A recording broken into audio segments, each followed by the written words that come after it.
चलो बच्चों, आज हम लोग जो स्टडी करेंगे वो क्या करेंगे हम लोग प्रॉपर्टीज ऑफ सॉलिड्स, जिसमें सबसे पहली प्रॉपर्टीज जो हम लोग स्टडी करेंगे इस चैप्टर में वो है conductivity.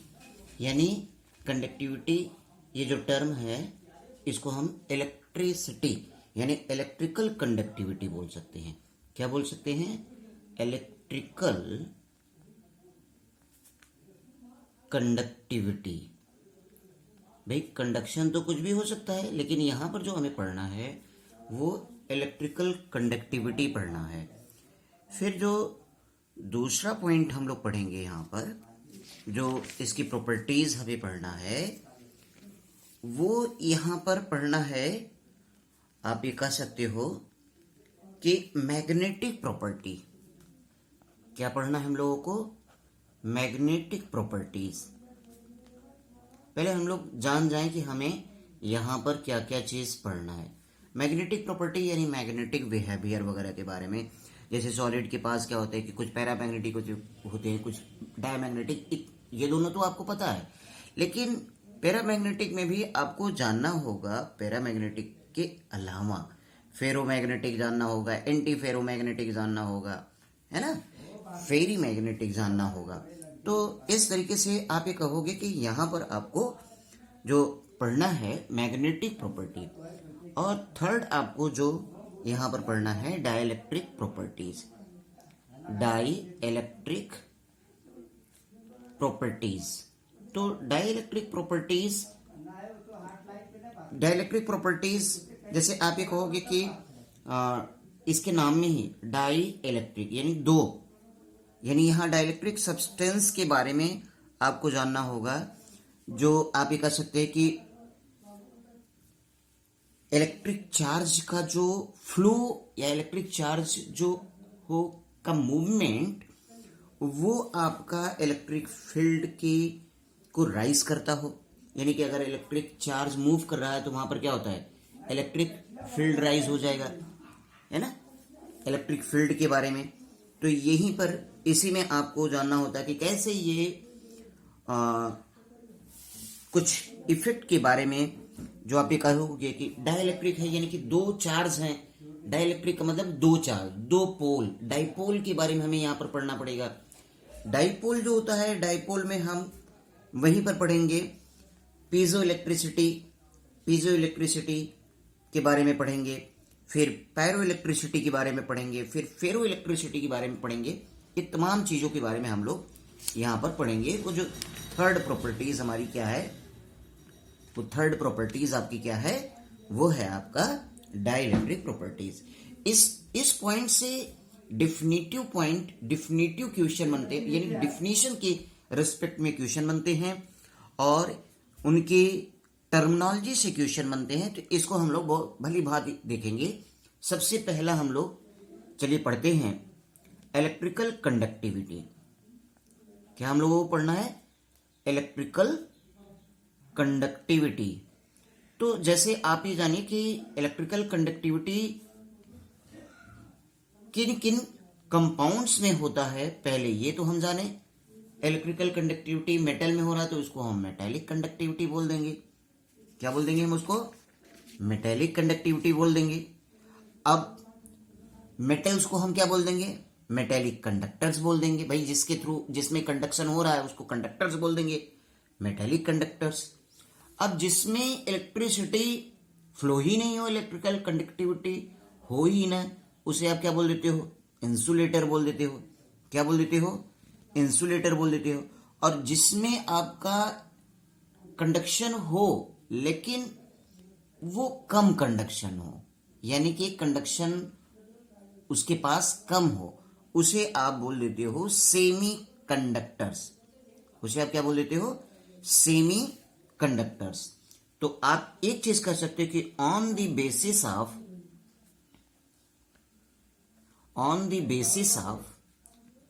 Electrical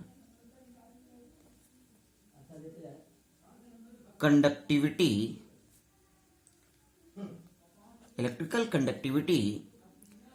solid substance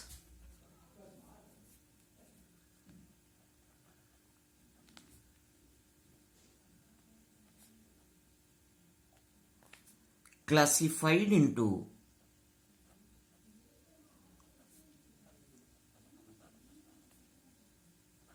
three categories. Three categories. वो थ्री कैटेगरीज क्या है वो आप जानिए. सबसे पहला मेटेलिक कंडक्टर्स, दूसरा इंसुलेटर,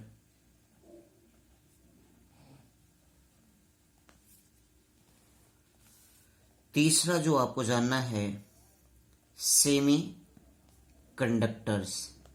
एक बात आप ये ध्यान दीजिए कि ये तीनों टर्मिनोलॉजी आपको फिजिक्स में भी मिलेगा. हम यहाँ पर थोड़ा सा आपको बस बताना चाहेंगे कि मेटेलिक कंडक्टर्स में क्या होगा, इंसुलेटर में क्या होगा और सेमी कंडक्टर्स में क्या होगा, है ना. मेटेलिक कंडक्टर्स में क्या होगा, सेमी कंडक्टर्स में क्या होगा और इंसुलेटर में होगा. तो इसके बारे में आप ये जानिए कि जो कंडक्शन का मैग्नीट्यूड होता है उसके बेस पर ही इसको क्लासिफाइड किया गया है. आप ये कहोगे कि the magnitude of electrical conduction, the magnitude of electrical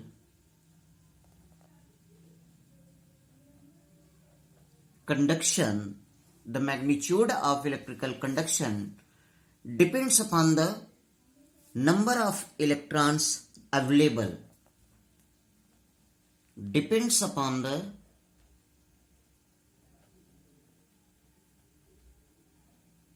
number of electrons available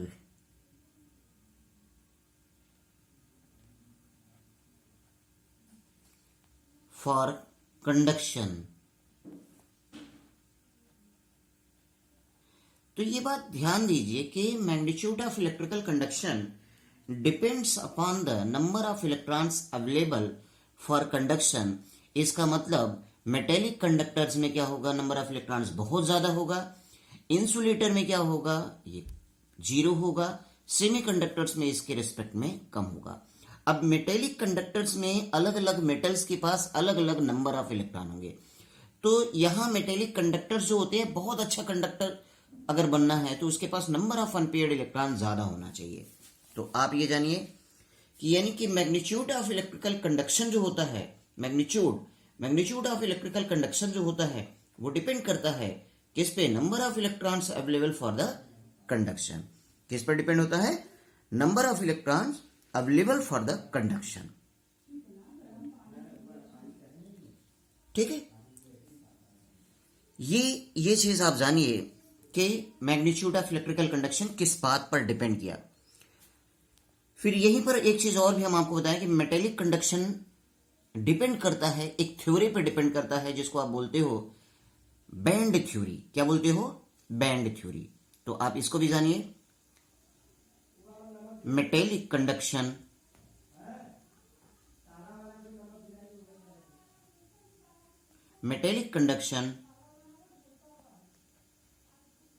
depends on band theory. किस पर डिपेंड करता है, बैंड थ्योरी पर डिपेंड करता है. ठीक. एंड number of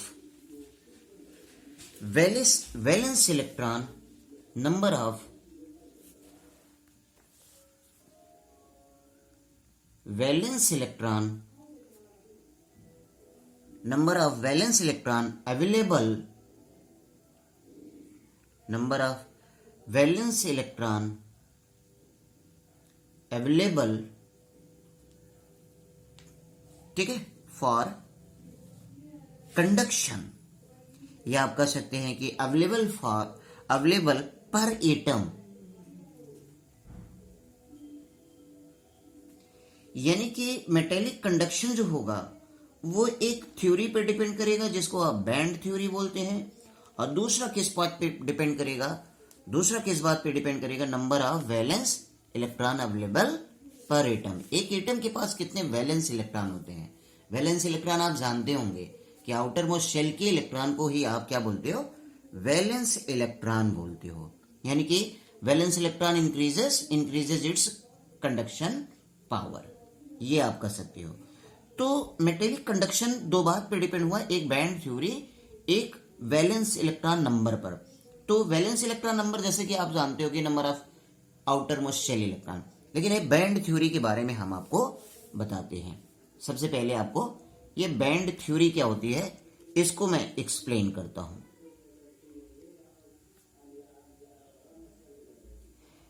जैसे कि आप ये जानिए, इस थ्योरी में ये बताया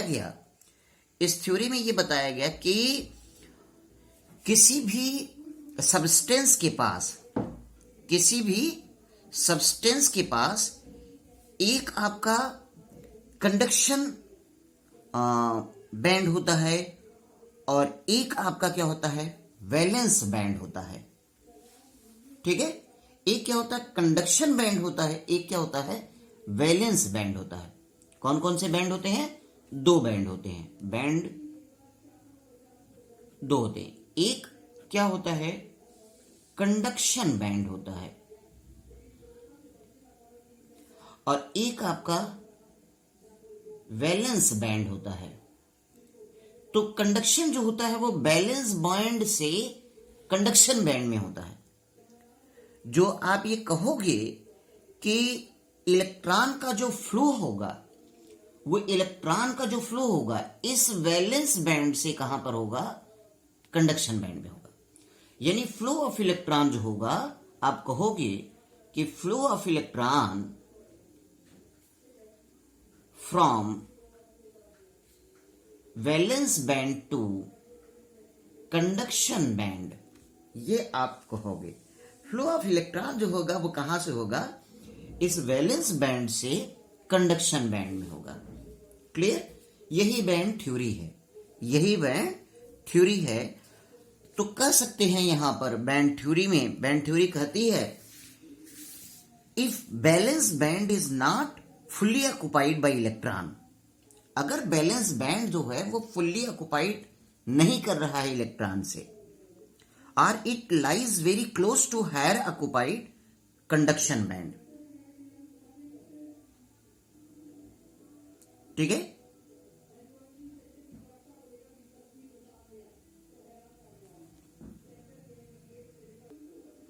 जैसे देखिए कि यहां पर बैंड थ्योरी क्या कहता है, if valence band is not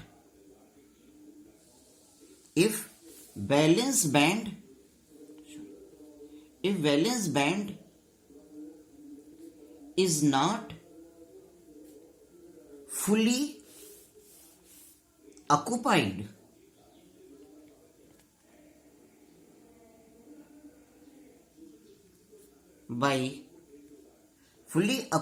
by electrons, or it lies very close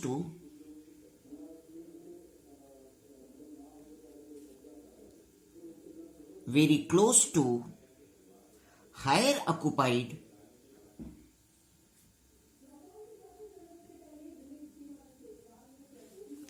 conduction band,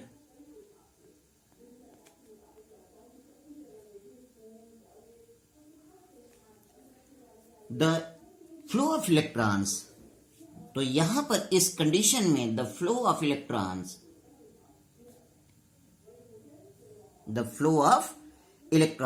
easily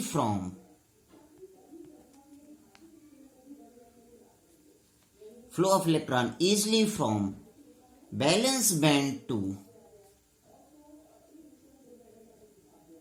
conduction band, कहां पे फ्लो हो रहा है कि फ्लो ऑफ इलेक्ट्रॉन जो है वो इजली होगा कहां से, बैलेंस बैंड से कंडक्शन बैंड में अंडर इलेक्ट्रिक फील्ड।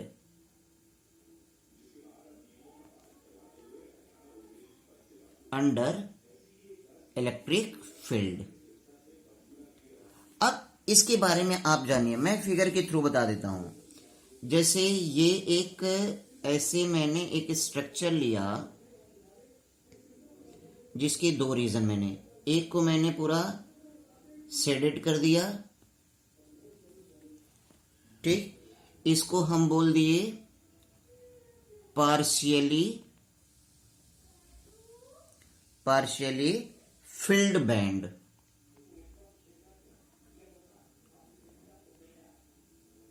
ठीक, एक दूसरा हमने ले लिया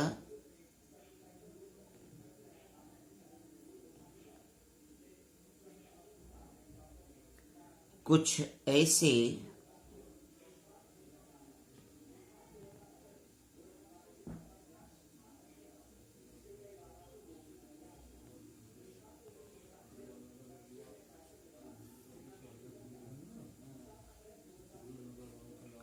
ये लाइट है, हल्का है,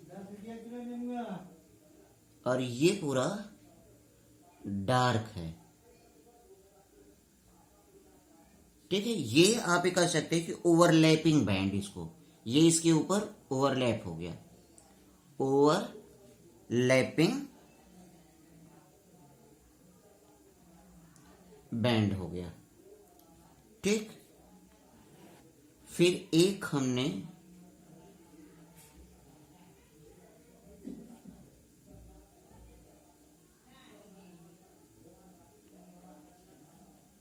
ये हमने लिया कि ये फील्ड बैंड हुआ पूरा पूरा, और ये आपका एम्प्टी बैंड हुआ।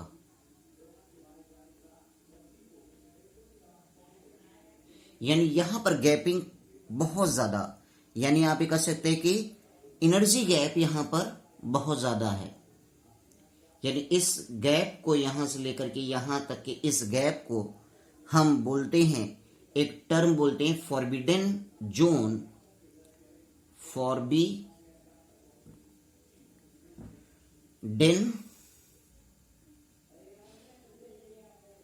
जोन या एनर्जी गैप भी बोलते हैं।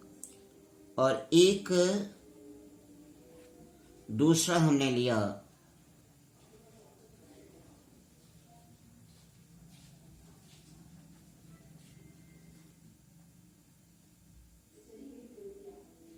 ये हमारा क्या हुआ, ये हमारा फील्ड बैंड हुआ और ये एम्प्टी बैंड हुआ। लेकिन यहां पर गैपिंग ये क्या हुआ, स्मॉल गैप हुआ। क्या है, स्मॉल गैप इन एनर्जी। ठीक है, अब एक चीज आप जानिए, यानी ये दोनों ही कंडीशन मेटल की हैं। ये जो कंडीशन है ये इंसुलेटर का है, ये जो है ये कंडीशन जो है वो सेमी कंडक्टर्स का है।